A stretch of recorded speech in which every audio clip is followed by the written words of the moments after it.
10 ದಿನಗಳ ಕಾಲ ಅದ್ದೂರಿಯಾಗಿ ಜರುಗಿದ ಹಿಂದೂ ಮುಸ್ಲಿಂ ಭಾವೈಕ್ಯತೆಯ ಮೊಹರಂ ಹಬ್ಬಕ್ಕೆ ಅದ್ದೂರಿಯಾಗಿ ತೆರೆ ಬಿದ್ದಿದೆ.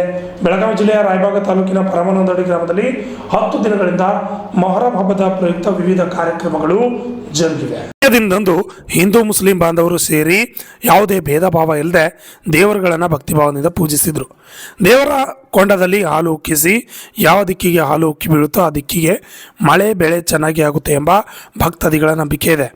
ಗ್ರಾಮದ ಪ್ರಮುಖ ಬೀದಿಗಳಲ್ಲಿ ಪೀರ್ ದೇವರುಗಳನ್ನು ವಿಶೇಷ ವಾದ್ಯಗಳ ತಾಳಕ್ಕೆ ಹೆಜ್ಜೆ ಹಾಕಿ ಕುಣಿಯುವುದು, ಜೊತೆಗೆ ಭಕ್ತರೊಂದು 4 ಸಾವ್ಕಿ ದೋಸ್ತಾರ ಹೋದಿನೆಂದು ಹೇಳುತ್ತಾ ವಾದ್ಯಗಳಿಗೆ ಹೆಜ್ಜೆ ಹಾಕಿ ಕುಣಿಯೋದನ್ನು ಕಣ್ತುಂಬಿಕೊಳ್ಳೋ ಕೈ ಸುತ್ತಮುತ್ತಲಿನ 10 ಗ್ರಾಮದ ಜನರು ಮೊಹರಂ ಕೊನೆಯ ದಿನದಂದು ಪರಮಾನಂದಡಿ ಗ್ರಾಮಕ್ಕೆ ಆಗಮಿಸಿದರು.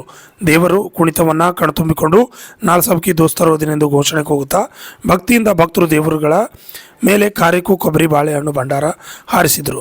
ಕೊನೆಗೆ ಗ್ರಾಮದ ಡಾಂಗಿಯ ಗಲ್ಲಿಯಲ್ಲಿ 2 ದೇವರುಗಳಿಗೆ ಮುತ್ತೈದರ ಭಕ್ತಿಯಿಂದ ನೀರು ಹಾಕಿದ ನಂತರ 10 ದಿನಗಳ ಕಾಲ ನಡೆದ ಮೊಹರಂ ಹಬ್ಬಕ್ಕೆ ಅದ್ದೂರಿ ತೆರೆ ಬಿದ್ದಿತು.